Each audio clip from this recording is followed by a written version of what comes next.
Bonjour, Sydney. Je m'appelle Eric. Bonjour, Eric. Je m'appelle Sydney.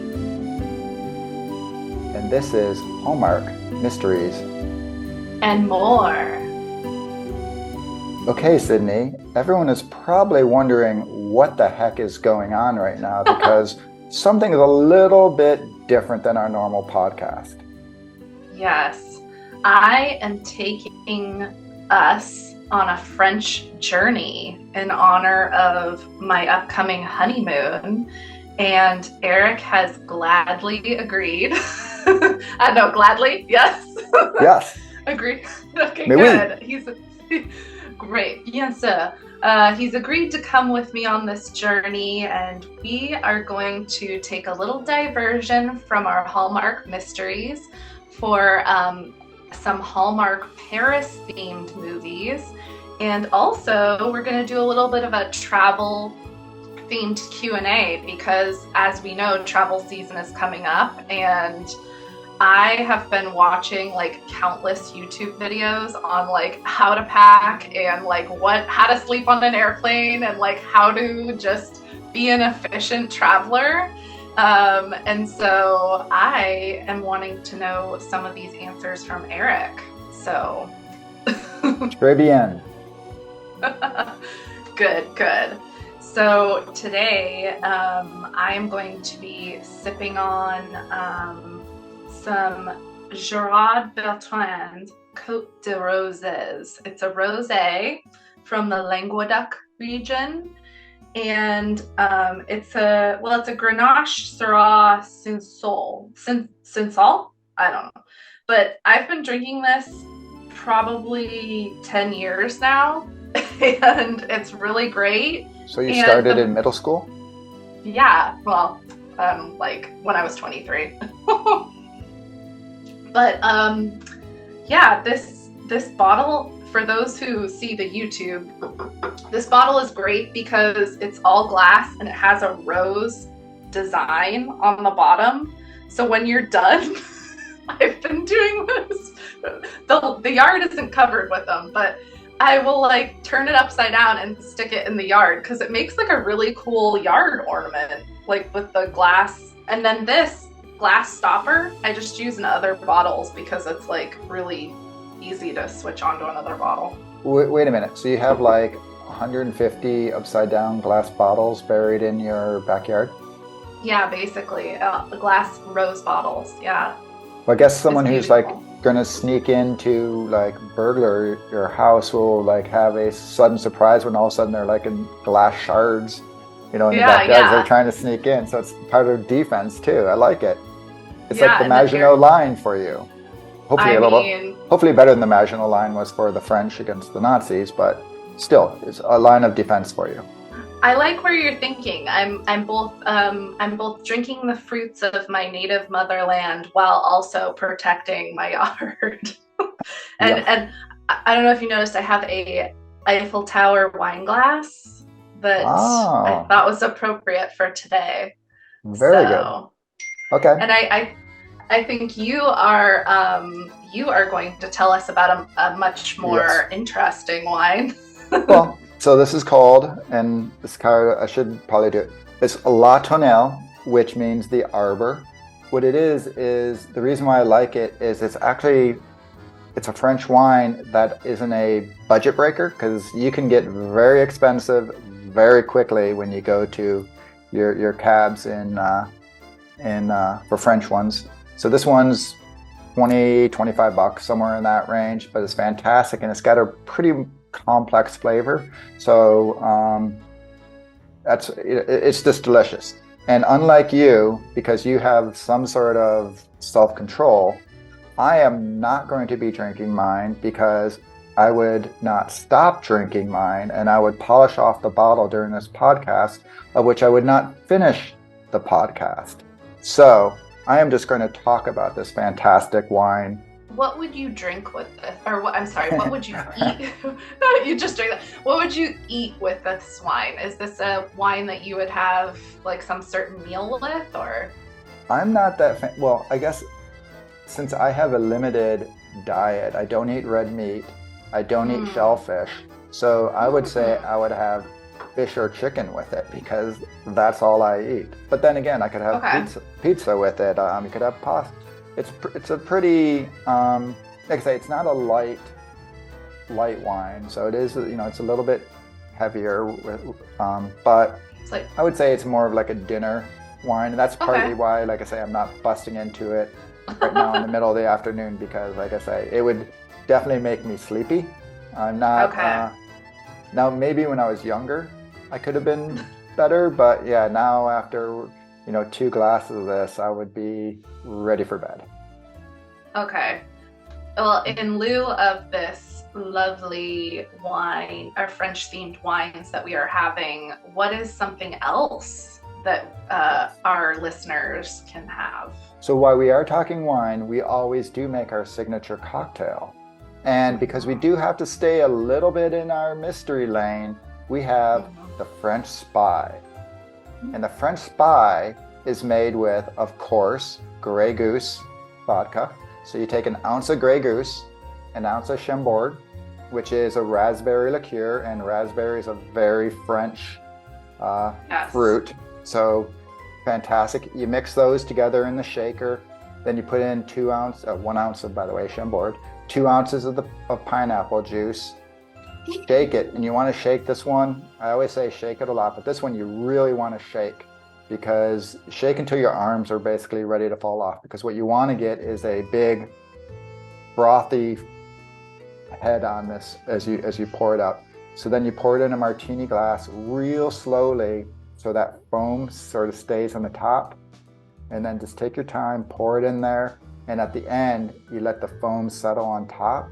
So not only does it taste fantastic, it looks really, really cool. And before you drink it though, let it sit for about, 30 seconds, because that will really let that foam sort of set on top. So it's a super easy drink to make, but it will impress the socks off anybody. And of course, this is the French Spy. Ooh, now I feel like if you got a little bit eager and dove in and had a sip, you might get a little bit of a foamy moustache, and you would you'd have a disguise for your French Spy. Alden, I heard Alden drinks these when he goes on his stakeouts. I think this is right up Alden's alley, right? Exactly. I love that. But no, it's a great cocktail because it seems way fancier, but it's, like I say, it's actually really simple. But it seems very fancy, which, the French are fancy, so. Yes, and it sounds delicious. It is. Very, very. Highly recommend. So we are discussing our favorite Paris movies, Eric, and I kind of knew right away what your favorite was going to be because you are, a #1 fan of Mallory Jansen. Very good. This is actually the movie that introduced me to her, that made me really, I'll say fall in love with her because she's so good in this movie. And it's, of course, her pen pal. And in this movie, she stars as an event planner. It was kind of funny. I was talking to my wife about it. And she was like, oh, wait, the Wedding Planner movie? Wasn't that the one you just watched? Because The Wedding Cottage was just on. I'm like, no, another Wedding Planner. Then I thought about it. I'm like, yeah, okay, so there's a lot of wedding planners in Hallmark movies. And the mystery one, yeah. And I'm like, but this one's different, trust me. But no, so she's an event planner who heads over to Paris for her best friend's destination wedding that she's also planning. And I'll mangle his last name, but it's Joshua Sasse or Sasse? I don't know. I thought it was Sasse because of Tresemme. He's British, but he's very handsome. I can see that.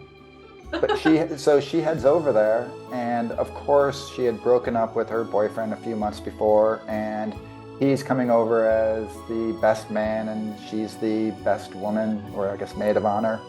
And lo and behold, he brings his new girlfriend. So she, of course, is like, oh no. But luckily, she had a pen pal from when she was in high school that she had a great relationship with, who is Jacques. Because you can't be a Frenchman if your name's not Jacques. So needless to say, they end up meeting up and spending a lot of time together. He's showing her the sights of Paris, and he lives in this beautiful chateau that he doesn't know what to do with. And there's all the normal Hallmark things that take place where they go around, they sightsee. There's a big miscommunication, of course, because the ex-boyfriend sees her with Jacques and gets jealous and says, I think I want you back, which of course makes things a little sticky with his new girlfriend. But this is Hallmark world. And of course, kisses her. Jacques sees it and it's like, oh no. But she's like, no, dude, not feeling it anymore. But Jacques doesn't know about the conversation, and it's Hallmark, so they don't communicate, right? They just have the misunderstanding. So lo and behold, they get upset at each other. She doesn't know why, but Jacques saw the kiss. And at the end, he realizes, nope, she's awesome. But the thing I really love about this movie, and I'll go into a couple of things that I really liked about it, is the ending is when they do come back together. She doesn't say, oh, Jacques, I love you, because they did have a history. Now granted, this was 15 years prior, but no, she says, you know what? I don't know what this is. I don't know what we have. I don't know where we're going. I just know I want to do it with you. I want to be, and there's like a little thing in there, there's a French saying about being a wanderer. And she's like, I just want to basically be a wanderer with you. And I really like that, because one of my pet peeves, and I know a lot of people have it, is when after a short window, they're like, I love you. I'm going to just throw away my life and spend it with you. But nope, this one I thought handled the ending fantastically. And then we can go into what also made this movie so great, which is a couple things. And as you mentioned, Mallory Jansen is spectacular in this movie. Of course, she is drop dead beautiful, but her wardrobe in every single scene is completely next level. Like right down to, and this, for me to be noticing wardrobe, as we've discussed, it's got to be good. It's like, Alexa in that third Picture Perfect Mysteries. Yeah. But her wardrobe, like I was noticing her shoes in this, like how cute everything was. Her hair was spectacular. And it doesn't hurt, like I said, that she is a just drop-dead gorgeous woman. But it was just beautiful throughout. And then this is also one of those Hallmark movies that I think with a very, very little tweaking could just be like a Netflix rom-com. It of course had, some of the similar things for other Hallmark movies, but it was really well written. The dialogue in it was fantastic. It had a lot of references to Sabrina in it. Just some of the, back and forward was just really, really good. So all in all, this movie is delightful. And of course, it is in Paris.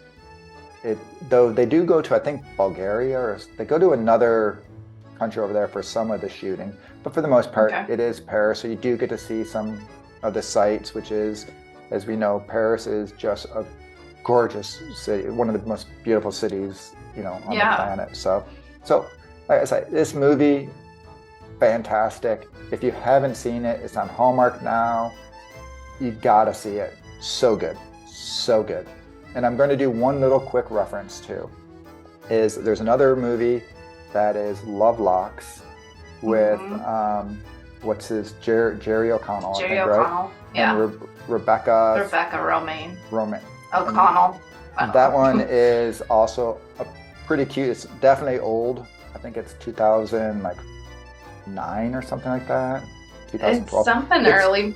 It's an early one, but that one's a really cute one, which does take you around Paris as well. So that's another really cute movie that I almost went to just because, and we'll talk about why, but I don't know if it's on, to be honest, I don't know if it is on Hallmark now, so you can watch it there as well. But I will say, go see her pen pal. So good. So good. All right. That's my favorite Paris movie. Now, what's yours? I mean, well, first, I have to say, I totally agree with you. Those two are top-notch. And they're not an ugly couple. In both Right. instances. And you know what? I will say, I think in the wardrobe department, in these Paris themed movies, Hallmark definitely steps it up a notch. Like, I haven't seen a Paris themed movie where I've been thinking, oh gosh, no one would wear that. Like, that's terrible. Yeah, I think maybe to be Paris because, I mean, come on, it's Paris. It's high fashion. Yeah. Yeah, and I'm always thinking, wow, that's really something that I'm like trying to figure out where they thought that. But yeah, her pen pal, so good. So it's hard for me to counter that, but I'm going to. So her pen pal was in 2021. Right. So that came out. I'm actually surprised that it was even that long ago. Feels Well, like I think it's last year to because me. 2020 is a blur. So Yeah. you have to throw that away, and then it seems like okay. But you're right; it does seem more recent. Yes.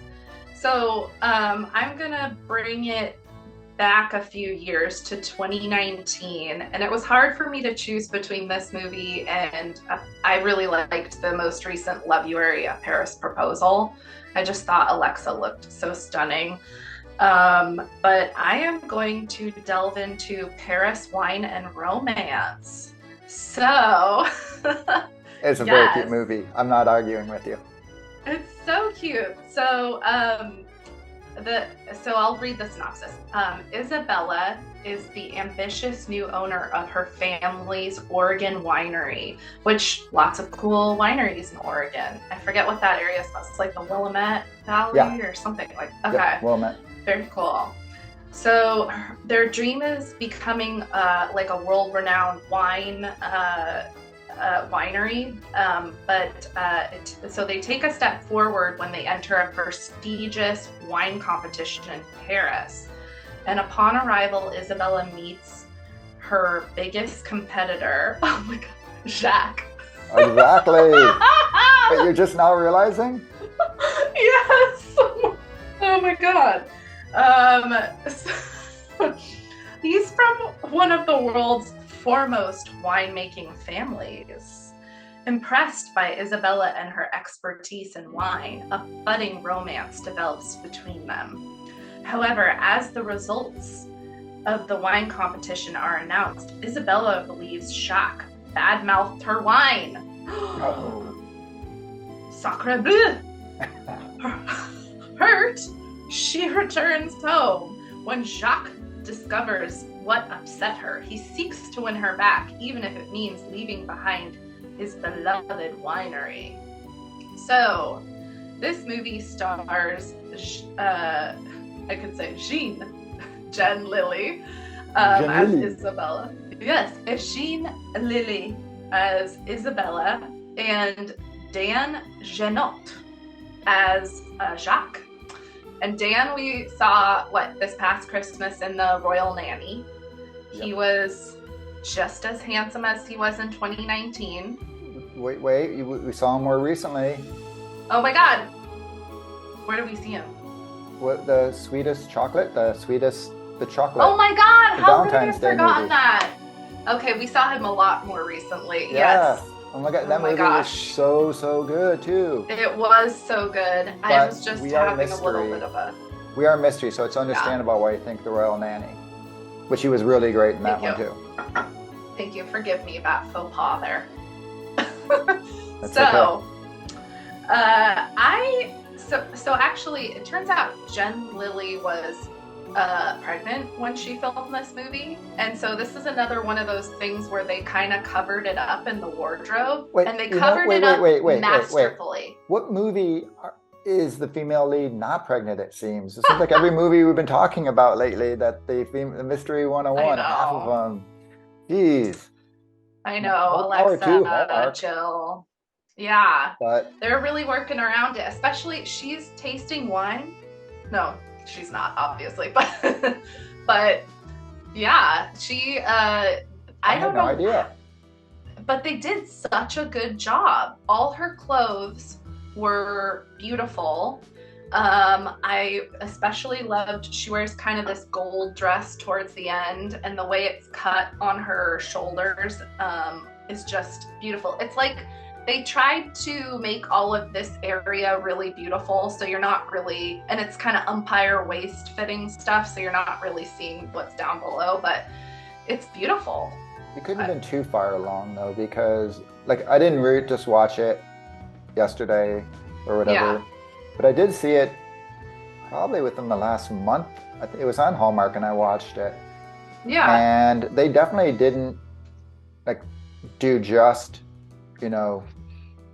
whatever mid-torso Right, up. they didn't. Yeah. I don't know how far along she was, but I have to say, like, when I look back at all these movies where people are dressing them for, obviously there's certain months along, so, Right. but when I look at that one, I think that's really, she looks phenomenal, like, amazing.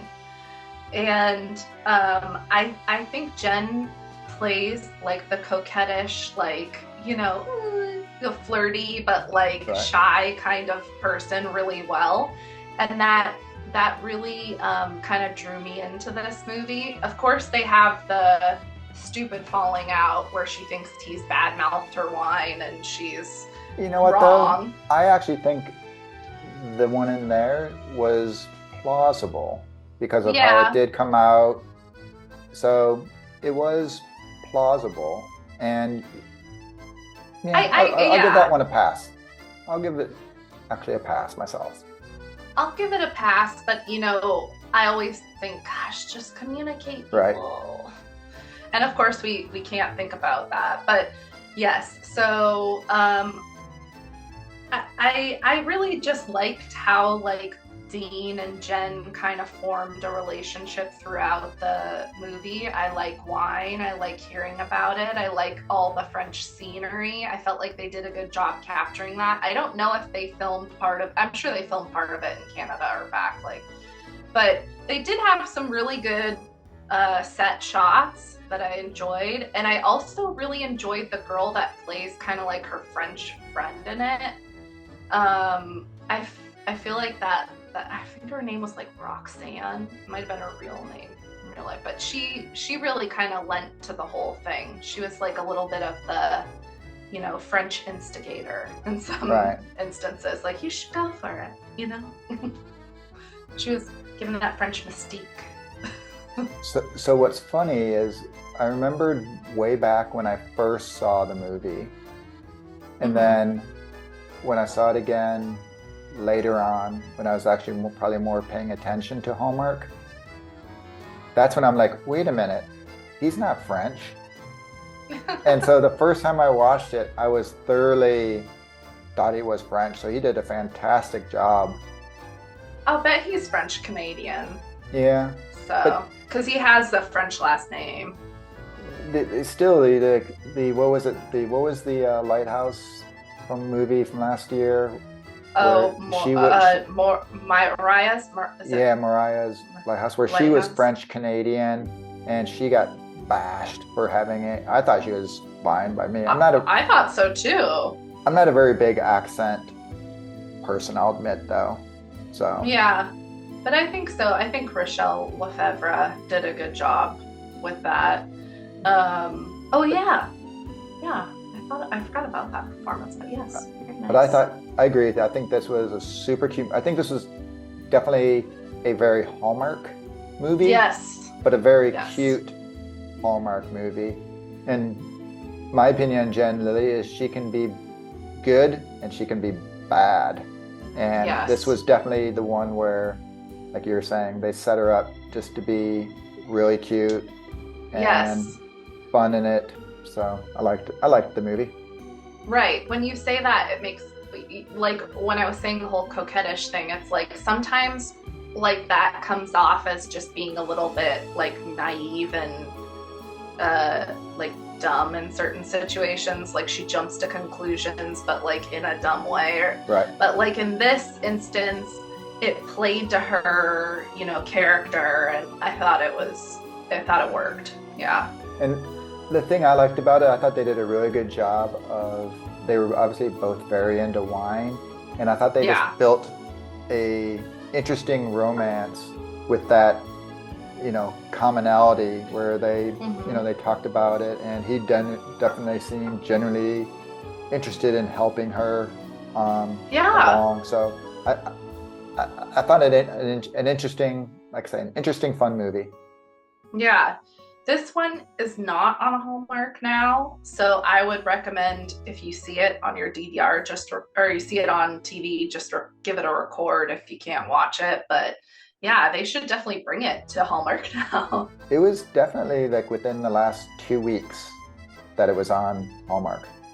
Because like I It say, was a I spring, just coincidentally watched it. So yeah, it was a springtime movie in 2019. It's just, so maybe they just play out the old springtime movies every once in a while during the yeah, season. So yeah. yeah, The- we're gonna. Oh, Sorry, sorry. the other thing I like about it too is when I say it was a Hallmark movie, but it still had the thing where her wine came in second place. It didn't have her come in first, right? Where Mm-hmm. so her coming in second is still great, but it's probably much more plausible than her little Oregon vineyard coming over and winning the whole prestigious thing. Yeah, And yeah. so I actually liked that she didn't win it. We're gonna give an honorable, like we did with Love Blocks, we're gonna give an honorable mention to another one of our French themed favorites. It's not Paris, but it's the south of France that it takes place in, and it's called Summer Villa with is it Hilaria Burton? I thought it was just Hillary. Oh, okay. Maybe it's I don't Hillary. know. Sorry. And then Victor She Webster. spells it weird, but Yeah, maybe. Oh my gosh, I probably am just saying. Yeah, it's probably Hillary. you've had your wine. But so we love that movie, and It is my favorite Hallmark so movie good. of all time. Really? Of all time. Yep. Oh my gosh, Eric. It is a perfect, in my opinion, the perfect Hallmark movie. There's like I have little things in the Her Pen Pal that I could nitpick, Yeah. but nothing in Summer Villa, I think, is anything but spectacular. And once I again, hear what you're saying. she dresses fantastic in that movie Yeah, as well. I was like, wow. she does. Especially when she It's- was Yeah. still over, were they New York? Wherever they were stateside. I think it was New York. I think so. And like some of her outfits when she like was coming out, I was like, wow. But that was the thing that's the movie that converted me into a Hallmark fan. Oh my gosh. So, Yay. and ironically though, it was filmed in Quebec Yeah. as opposed Yes. to the other ones which we did, whether they, shot somewhere else for some additional, they were France, but this one was Quebec. But doesn't matter.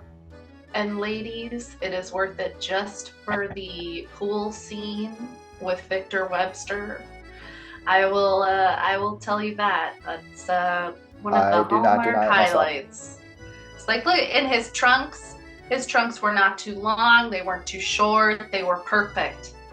I'm sorry, ladies, but It's funny I'm not sorry. when I do like his birthday post or things like that, I always use that picture, and I'm just like, you're welcome, because Yeah, he's a hunka burning love, as you like to say. he's too hunka burn in love. Thumbs up, man. I should say, j'adore Victor. That movie, I'm pretty darn sure is on Hallmark now, but it's a permanent on my DVR. Yeah. So I've never erased it. So I assume it's on there. I just never have to go there to watch it. So good. The lighting in the movie is good. The even like the soft breezes that like move the drapes while she's writing. Like these type of things, just beautiful shots. And here's how you know it's a great movie, because there's a kid in it, Yeah. and the kid character, I loved her. She was awesome in the movie. And kids are so delicate in a Hallmark movie because they're so often annoying. That when you can get one, especially when she started out bratty, like you're like, oh, it's, terrible. I'm a gag. It ruined, Yeah. it ruined the Christmas Kismet for me last year, a little jazzy and everything. But I still haven't gotten over that. But And he yeah, the never will. teenager, the way she bonded with what was his Chef Cupid, Victor Yes. Webster's name, like the way she bonded and he helped her start getting into cooking, loved it. And also for me, I love it, the Epicurean movies. Epicurean. Yeah. I like to I cook can tell. myself, so Epicurean is one of the really good tropes that I can get behind, and I probably elevate some movies just because I like that themes over. Great Yeah. movie, Well, great movie. Victor plays a chef pretty well. I mean, he was just doing that on the wedding veil, and Right. I believe it. Like when he's talking about food, and there's just a way with him in a kitchen, and it's just very believable. Yeah. It's I'm good trying to acting. remember. Someone had him in. I don't know if it was Dear Hallmark or one of the podcasts had him Was a beginning of the Hallmark year, Happenings. and maybe it's Hallmark Happenings, and they were asked him about cooking, and believe it or not, I think he said he's like not really like a very great chef. He can make some things, but he's not like Yeah, what you. I just look at the guy and think, yeah, he can do all this fantastic cooking. And he's like, yeah, no, totally. that's not really me. Oh my So, gosh. but Well, he will that's a always be sign of a that. great actor. Yes, he'll always be that for us because, yeah, in his role in both Wedding Veils as well as this, he definitely pulls Yeah, it off. Even Christmas Cookie Catastrophe, where he's a baker. there you go. Well, any four of those movies are top picks for us. So if you're looking to escape to France, take a look at those movies. And now we're gonna do a little bit of a fun move into travel themed Q&A, where Eric and I are gonna be talking about various different elements of travel and travel to Paris and anything else, you Hope, know? hopefully, we'll give good advice and not get someone abroad where they'll be swearing at, like when you go off on your honeymoon and you'll go, wait, Yeah. Eric said this, and now I'm in lockup in whatever France. You'll be like cursing me out. Hopefully, we won't do that. Eric told me I should call everyone a petit couchant. A Uh, tiny pig. all Oh right, my gosh. Eric, are you ready? I am ready. Oh I my am ready. gosh. Okay, Eric, have you been to Paris and how many times, if so? I've been to Paris twice Mhm. and France 3 times.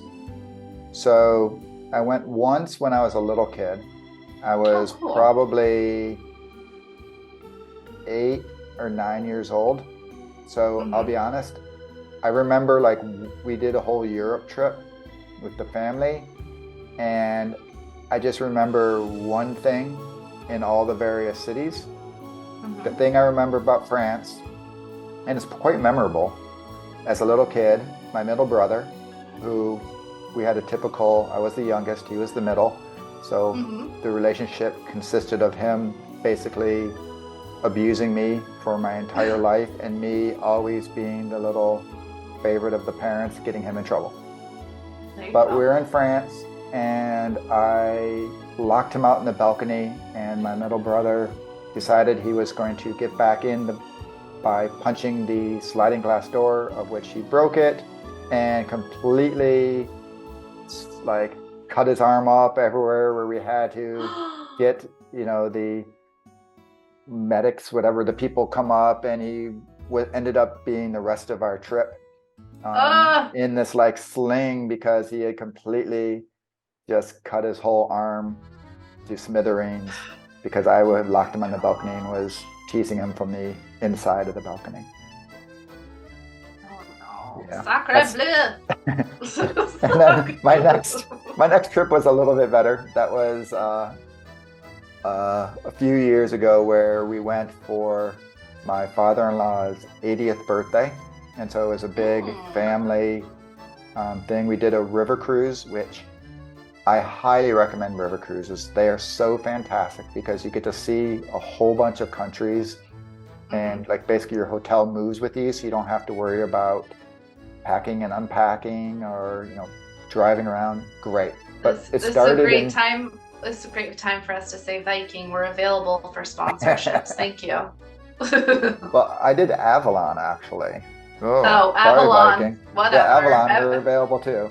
But Avalon, they're a little bit smaller and I think a little more intimate, but it was fantastic. And the cruise we did then started in France and went to Normandy. You couldn't get all the way to Normandy up the Seine, but you got close, and then you did a bus at the very end, and then got back on, and then you cruised back to Paris. So we started in Paris and ended in Paris, and it was great. I loved it. And once again, seeing it as an adult, not having a brother locking out in the balcony of doing all that made it so much more enjoyable. But nice. It was fantastic.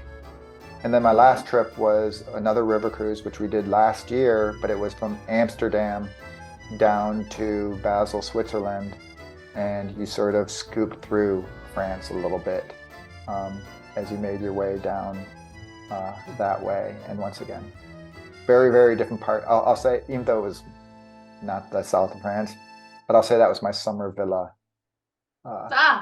thing, because I was out in the countryside of France. There you go. Okay, Sydney, how about you? I just want to point out, Eric, that a year ago when I went to Paris and I posted on my Instagram and we didn't know each other as well then, you were like, I'm going to Europe too. And I was like, I messaged you back and I was like, oh, where? And you were like, Europe. I was like, well, I went to the Netherlands, Germany, France, and Switzerland. So well, now he'll tell us. It's Europe. It's like a bunch. Like Europe. I don't have time for this. Okay, so I've been 5 times. First time I went, well, my mom's paternal side of the family is French.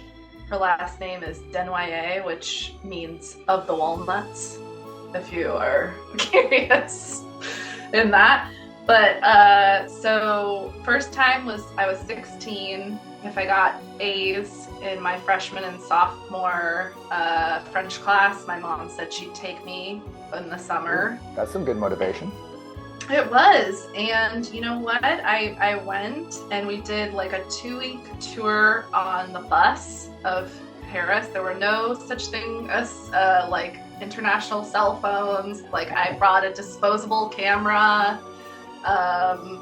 It was I think it was Globus. I don't know if anyone knows what Globus is, but that was the travel company. And I remember that actually.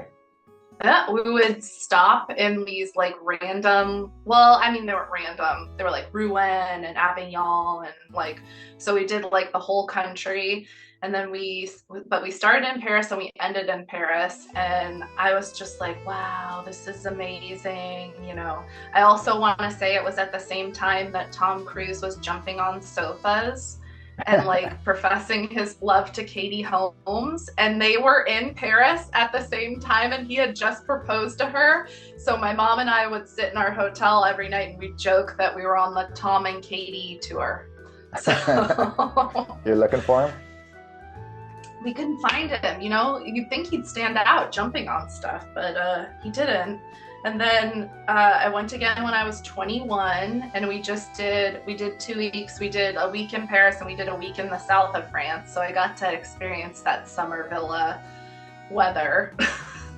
And then I went again when I was 28, and it was fall. And so I got to experience different weather, not so great weather. And I got terribly sick. I was like, I remember it was ironic because we went to Père Lachaise to see Jim Morrison's grave, because that's like the great pilgrimage. You got to do it. Yeah. And I was like, I am so ill. Like I could fall on his grave and we could be here together forever. But yeah, it was great. And then last year I went and I spent a couple days in Paris, and then I spent a couple days in Versailles.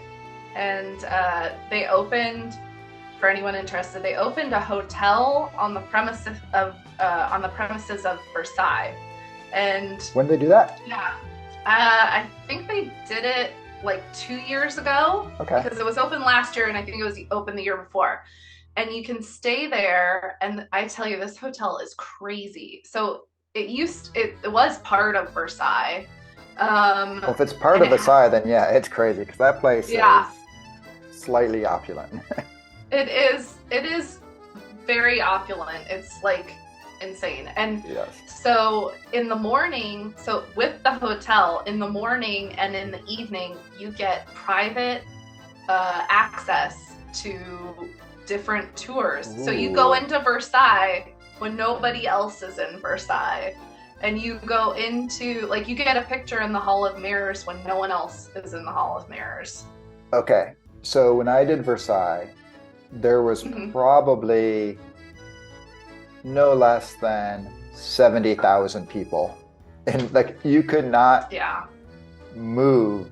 Like when we had the guided tour, and the tour Yeah. was a whole room ahead of us because it was so congested. Like that, I could Yeah. not, that place being empty, I can't even imagine because it was Right. so spectacular, packed with people. To see it empty Yeah. would be amazing. It Yeah, was amazing, amazing. because when I was 16, I did the normal Versailles tour, and I was like, oh, this is intense. There's a lot of people here. And they were having some sort of summer, because like summer solstice is the big thing in Paris, Right. like the longest day of the year. So they were having, it was that day, and they were having some party like later that night. So there was even more people. But like, yeah, this place, like if you stay there, you get a private tour every night of certain areas of Versailles. And there are areas like we saw Marie Antoinette's behind bed chambers. So you only see the front of her bed when you like walk by. But you get to poke your head through the door that's behind her bed, and like you're in the back area. So like she has a private sitting area back there, and like a private bed back there, and like and then in the morning you can, like, there's usually a tour of the Petit Trianon, which is like her little, like, where she ended up spending like the latter half of her royal years in this little like tiny palace, which is behind there. And then there's the Grand Trianon, which was another palace that's on the premise. But yeah, you get to see all these things. Nobody else is around. That's It's cool. crazy. And you get to walk around in the gardens area, like, and they have golf carts from the hotel that you can just drive around on. I mean, it's kind of like a bucket list place. It's definitely not inexpensive, but it's definitely worth the once in a lifetime. Right, They have like a royal feast, where like everyone's dressed up like Marie Antoinette times. And with her head though. yeah, with their head. That'd be a great Halloween thing for them to look into. But yeah, and they have like a meal at dinner that's like by Alan Ducasse, and it's got like this wine pairing that's crazy. It would be great for you, someone who knows what they're talking about with wine. I mean, it's probably lost on me, but it was great nonetheless. And the guy, like, on certain courses, he acts like they did back then when King Louis was eating. So he bangs his staff on like the ground between certain courses and says stuff. I don't know what he's saying, but it's very jarring when he does that, because you're like mid-meal and all of a sudden he's like bang bang Louis blah blah blah, and you're like, oh, dropping your silverware. But Okay, yeah, so here's something interesting, a little bond we have. So my, I'm adopted, but my mom, who I just call my mom, she was French as well. So her mom, so her dad was in World War I, met her mom while over in France, brought her back. So she was like French, first generation. My mom was second generation. So there were like certain words growing up, like, serviette. It was a serviette. I didn't know it was a napkin until Yeah. I went away to boarding school, right? Like, I just thought Yeah. they were called serviettes. And just things. But yeah, so there was a very, very big French influence in my family growing up. Yeah. Because once again, she was essentially, well, I guess she was first generation then, huh? Because the person who comes Yeah. over is still It's French. Like her mom first. didn't speak English, never Yeah. learned to speak English her entire life. So, so yeah, so we have a little bit of Nice, French, Eric. French there. There we go. Ooh la la. Okay, so and now I'm heading there again. So we I had know. to, I'm excited. But okay, so Now, when what? you went last year, Uh-huh. because you would have been your fiance at the time, did he go with you, or was it family thing or friend thing? No, my mom, honestly, most of the times every time I've been, it's been with my mother. It's kind of Okay. like a mother-daughter escape, like Yeah. for both of us. And then last year we met up with my nieces who live in London. So Okay. that was kind of like a nice little family because they only have to take the train over Right. there. I was about to So say, for them, it's like you coming to visit me. You yeah, know, not fair. one state over. Nice. Oh my gosh. Okay, so next question. What was the biggest difference you noticed? Like, Well, considering I was, yeah. like I said, a kid, I don't Mhm. remember, and my only memory is, locking my brother out, is I did not cause any physical harm to my wife when we went. But as far as the city, um, the only thing like I say, I really remember, and once again, it's because I'm a kid, is just how enormous things were. Like Eiffel Tower to me was the equivalent Yeah. of like the Empire State Building. Whereas when you Yeah. see it as an adult, yes, it's still magnificent, but it's not this huge, huge structure. And I just remember the Right. Eiffel Tower being huge, and seeing as an adult, it wasn't. But for you, since you have seen it over a pretty big span of time, it probably has changed a little bit, huh? I don't know. There's something so like majestic, not maybe majestic's maybe not. I don't know, like inspiring, something about that every time you see it and you see it light up at night and you see it sparkle, you're just like, wow, that's something. That's like and something I'm a little hesitant to say to offend anyone, but the the glass pyramid at the Louvre, the Eiffel Tower, the French people didn't like any of these things initially when they were built and when they were there. But it grows on them. It's like it becomes this thing, and then before you know it, it's like how people know it's France. It's like, Right. oh yeah, it's so. I mean, you just kind of have to marvel at these things. It's really something. I don't know, really. You're talking about how it lights up. I remember the last night we were there sitting in the back of the ship that we're on. Mm-hmm. Just the little balcony overlooking where the Eiffel Tower does its little light show at Yeah. like on the hour, every hour or every half hour, whatever it is. But yeah, you're right. Seeing the city, it's just weird how it just has that just beautiful glow to it, and then seeing the Eiffel Tower do its thing. I remember Yeah. it was so pretty, so pretty. It's gotta be so amazing seeing it from the water like that, though. I mean, I've never seen it like that. That Right, must because be it's kind so of neat. you get to see the whole kind of skyline, Yeah. unobstructed. Whereas if you're on, I guess you could look from one side of the river to the other, but it is just kind of a cool view. Yeah, that's really neat. So, what do you like about Paris? Or what do you not like about Paris? I honestly, I don't think there's anything I didn't like about Paris. It's like one of these things that my wife and I talk about was just in Amsterdam, the same thing is like just sort of saying screw it and moving and heading on over. and living over Yeah. in Europe because it's such that thing where it's such a um, community, like the way that this their society is over there. It's like you just walk everywhere.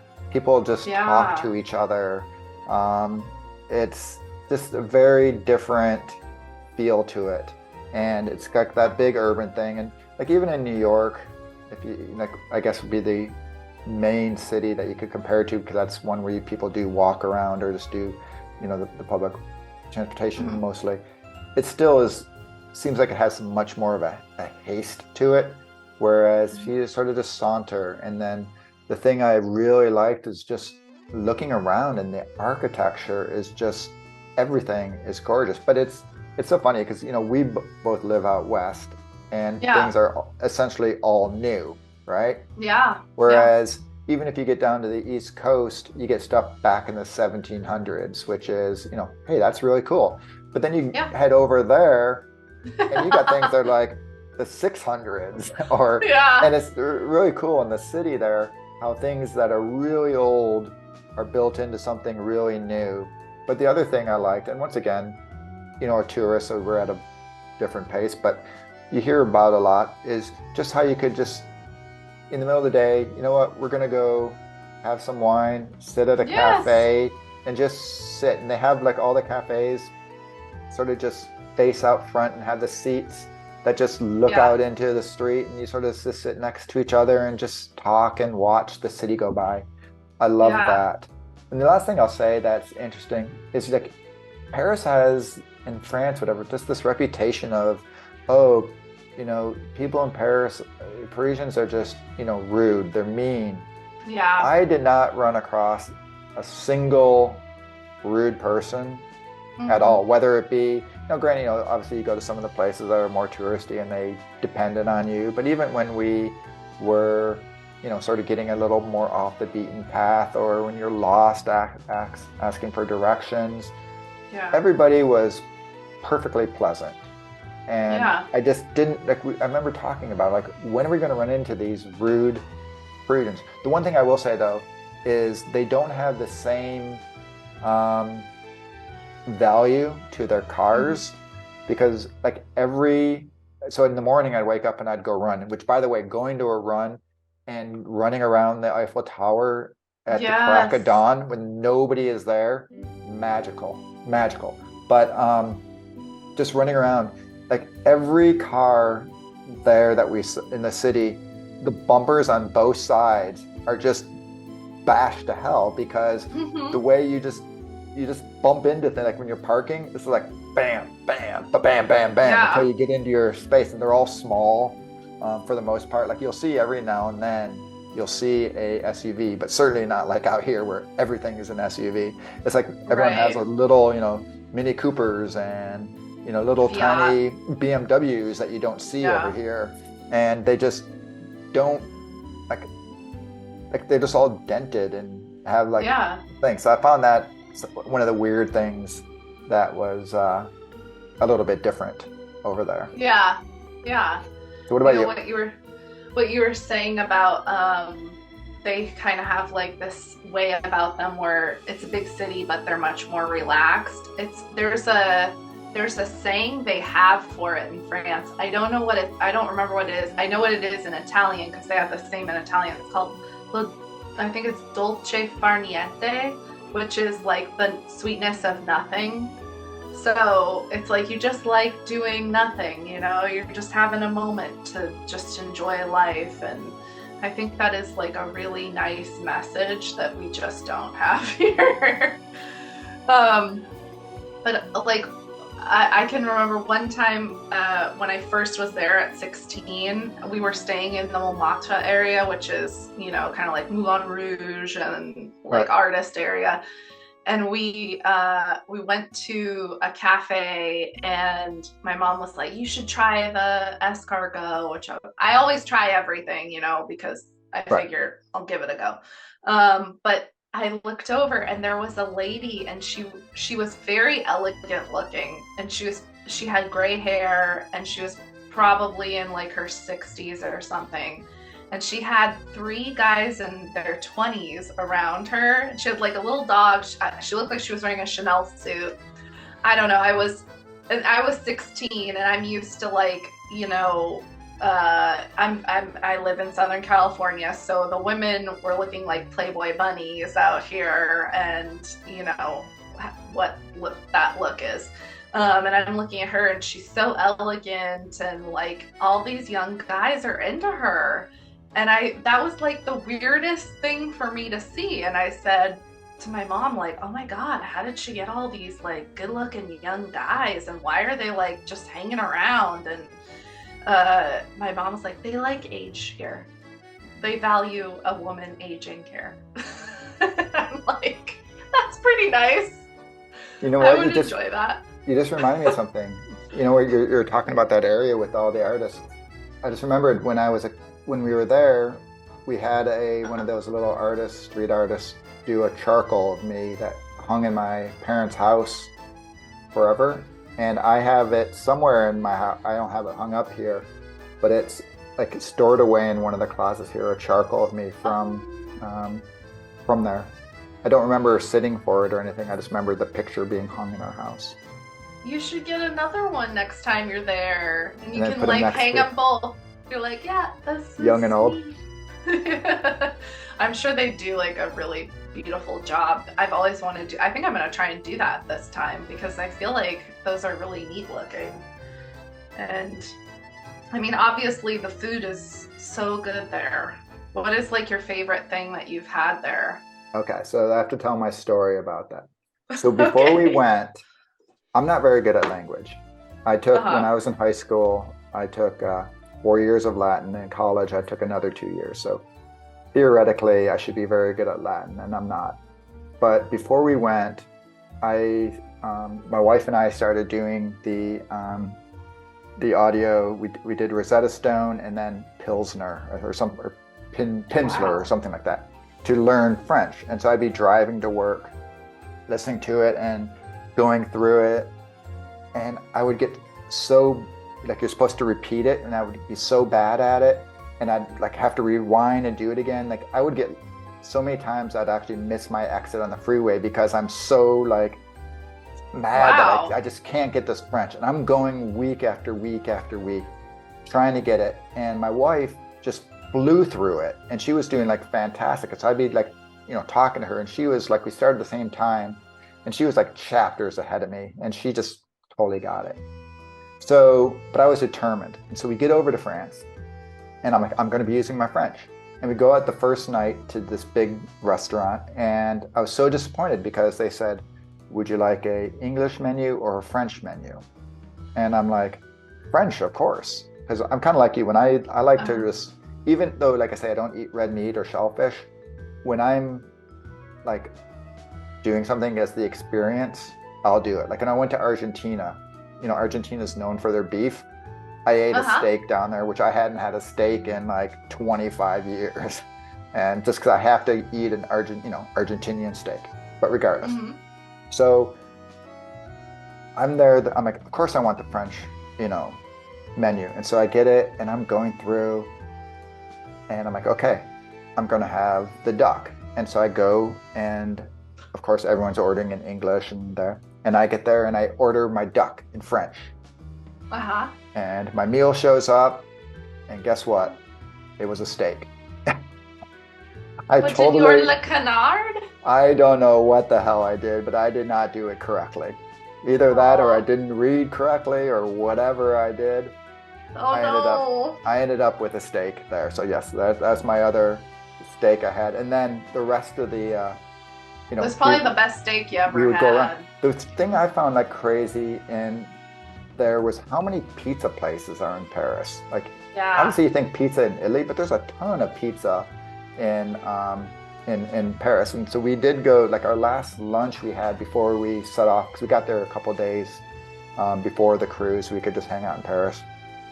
And we went to this pizza place, and I'm trying to order, my pizza in French, and the waitress is like, English, please, English. So it just shows you how bad my French was. And like, I want a fromage whatever, quattro fromage, pork Yeah. fromage pizza, whatever it was. And I was just annoying the waitress where she just begged me to talk in English. But But you know what? You tried. yeah, You well, get that an was my A thing. for I'm like over effort. there, and like my wife, honestly, she didn't even touch it because everyone, it was amazing how, like, unless you get into when you start getting into the rural, Yeah, there's not yeah, as much, people speaking English. But in Paris, essentially everybody is bilingual.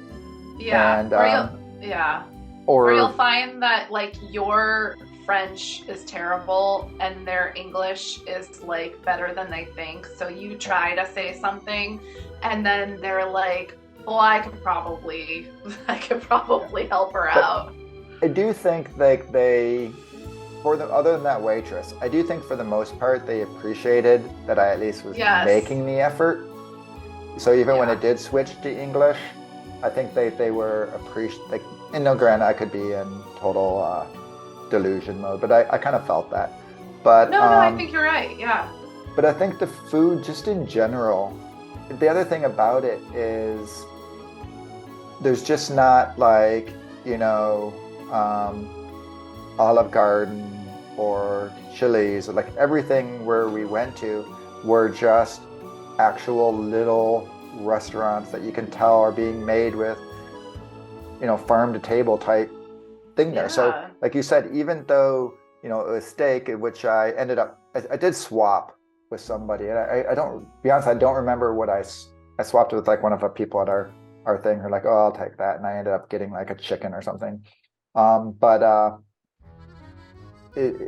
just remember everything was just so fresh and so good. And of Yeah. course, you can't talk Paris, you can't talk French without talking. I'm not a big bread person in Yeah. general, but yeah, like the croissants, the baguette, like all that stuff with the real like fresh jelly that you Oh my have to put gosh, like yes. it's The just butter, so the good. butter. Oh my Yeah, God. because nothing is like processed.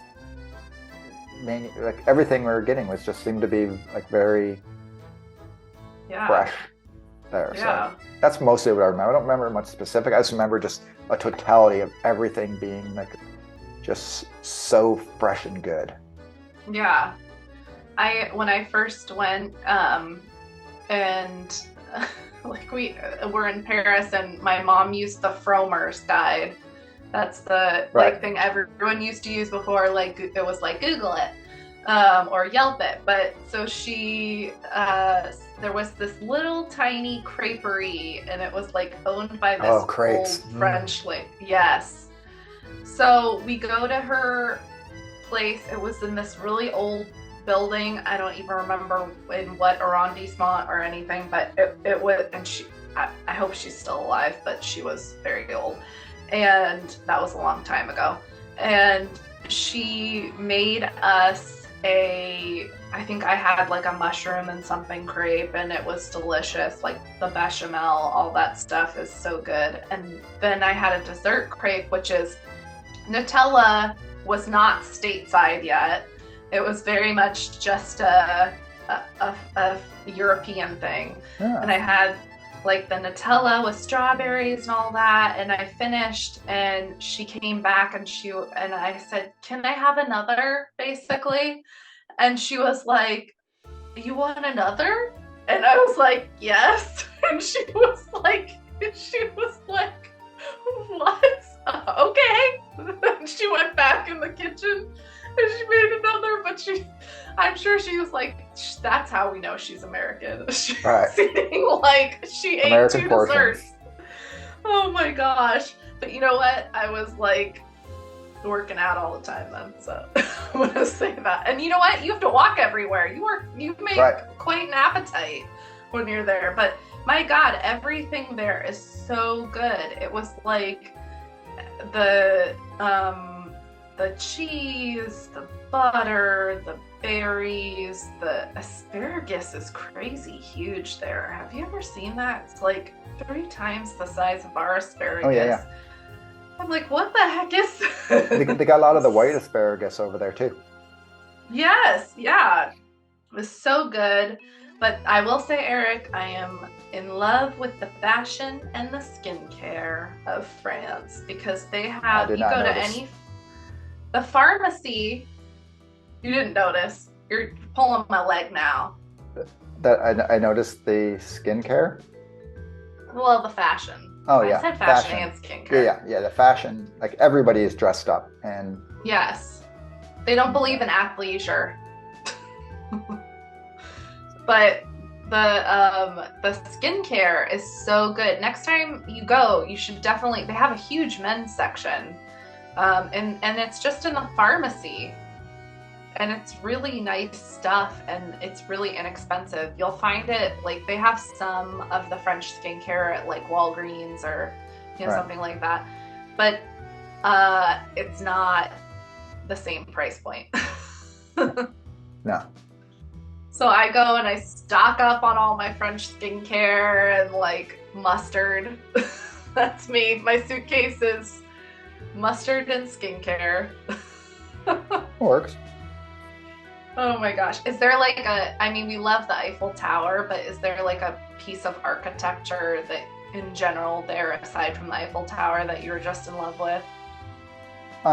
So well, twofold. One, there's the Lovelock bridges, which, so when we went, I did that, the whole Yes. thing on there. And it was 6 months later when they tore them all down, but we did get it done. And so I was like, oh, this is awesome. So they were I just found that like, it's a shame that they had to take it down because obviously they had to structurally do it because yes, they were collapsing. But Eric, when you go back next time, they have a Lovelock gate by Montmartre and up at Sacre-Cœur. So you guys do that, okay, and then they won't take it down because there's no structure to. So they built a place for it. I remember that was just being like so, and you had to like search the whole bridge, and obviously this is why it was way too much, just to find a place where you could get your lock in because it's so crowded. I remember how cool that was. We went out to also, and I don't in French what it's called, but the Napoleon and Josephine's mansion, I guess. Okay. That was a really cool little tour, sort of on the outskirts of Paris. I liked that. I'll say too that I did not get to unfortunately do the Louvre. I loved running up and down the Seine, and like when you go over like those bridges, which were a little bit different, like they had like just those big sort of animal busts or whatever, like that was just cool, like just all those little things are good. But with the Louvre, what we decided we were going to do, because we were there at the beginning and the end, we said, oh, we're going to do the Louvre when we get back, and we had a short window when we got back. It turned out that Monday that we were supposed to go was, I think it's like their equivalent of Labor Day, so it was closed. Everything, like all the stuff we kept to do in that last day, essentially everything was closed. So we just sort of wandered around the city. So that would be a little bit of a little tip I would say is make sure if you're going to plan something, make sure things are open. But like, obviously, the Arc de Triomphe and the Eiffel Tower, like all those things are just magnificent, but it's like the little things of when you go around and just walk up and down the street, because once again, these things are hundreds and hundreds of years old, and you just see like the reliefs of like just a regular building. It's just all that's really cool, and I'm sure if you live there, you just blends right in and you don't notice that, because it's normal. What about you? Could be. I love I don't know, most recently we went to the Musée d'Orsay, which is the one that's in the old train station. And that one was really a beautiful museum. And this time I actually scheduled to go to the Musée d'Orangerie, which is like the Museum of Oranges, but it's where they have the circular room with all the Monets. Okay. And I'm really excited to see that because the Monets are Oh, yeah. beautiful. What's his place? Giverny or Giverny, yeah, Giverny? Like yeah. that was cool out there and seeing like the actual water lily ponds and Oh, stuff. That's a I pretty cool bet. trip. I've never done that. That would be, I bet that garden is Yeah, beautiful. yeah. Gorgeous. Okay, so if you're a tourist in Paris, what would you recommend buying? You get you're looking the only thing I came back with, my beret. What? And Eric? it is I came back with my beret. And I texted you the picture of what my wife thought of the beret of us in front of the Eiffel Tower. So I'll be, pop that up on the YouTube. Maybe I'll share it in our Instagram as well. She was not as pleased with me wearing my beret around because I don't think I look like a Parisian. I think I look like an American wearing a beret. And I Well, tried wearing it. I wore it for a good chunk of our trip. Like we're at an abbey off, wherever, and I'm still trying to wear my beret. And she's like, "You gotta quit with the beret." well, hopefully she's okay with you wearing it today. Yeah, because Okay, I'm in a closed room, so she doesn't have to see it. there you go. But is there, like, would you get a bottle of wine next time? Or would you maybe some sort of fancy olive oil or I, you know, I remember I sent back a bunch of wine from Argentina because Malbecs are like my go-to. okay. But Well, yeah, champagne's the I champagne don't like region. champagne. Oh, that's dang it, Eric. I Dang know. it. I Champagne know. and I gin? don't like It's like, champagne. I can't drink gin. I don't like champagne. My wife likes champagne, so we have it, and I make a lot of drinks with it. But I just I don't know why. I don't like white wine in okay. general, and it just white effervescent wine. I don't know. I think, Okay. yeah, I'd bring back. Or Oh, you know what I chocolate? didn't? I didn't bring it back. I did bring back, not from Paris, but from the rest. I brought back caramels from. I don't remember the names of all the little cities. There's a place where we got some of the that apple brandy Okay. that I forget what that's called. Remember having to do a shot of it, and um, it's definitely got a kick to it. Um, so we brought Oh back my some of God. that. But I don't, like I said, Paris. The only thing I brought back from actual Paris was my beret. And we did bring You back should like get a scarf candies next and time. chocolate. Yeah. Well, it's funny. I was thinking I needed like the striped shirt and a scarf Yeah. for this, but I don't Think know. ahead for next year, okay? What's Like, your we. uh, what's your favorite souvenir from Paris? Oh my gosh. All-time favorite is either chocolates from Pierre Hermé, which is, I think, so everyone talks about La Durée. I don't know if you know this. It's the Yep. macaroon place. Yep. Everyone talks about it. And yes, La Durée is beautiful and it looks like it's out of a Marie Antoinette movie or something. But they don't make their I would be more inclined to buy my macaroons from Pierre Hermé and I would get my chocolates there. They're made in Paris. They're very they're small batches. I'd recommend them. And Okay. also perfume because France is famous for perfume and they're famous for le nez, which is all the people who are the noses. So if you remember in that movie Love Blossoms with like Victor Webster and Yeah. I was about to yes. say there's a Hallmark movie about that. So there are people like that and they work in these perfume houses and they can pick out every perfume they spray on you and they pick up the smell of the perfume and the way it works with your pheromones and they can figure out which one is just the best blend with you.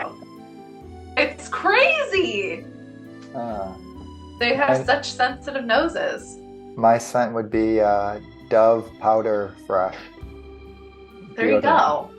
Dove powder fresh. It's not Switchblade. No, no, not switchblade. So yeah, I'd say perfume and chocolates. Are you a last minute packer, Eric? Definitely. Oh my gosh. My wife is packed, ready to go. Everything's organized, laid out, and whatever you need to do.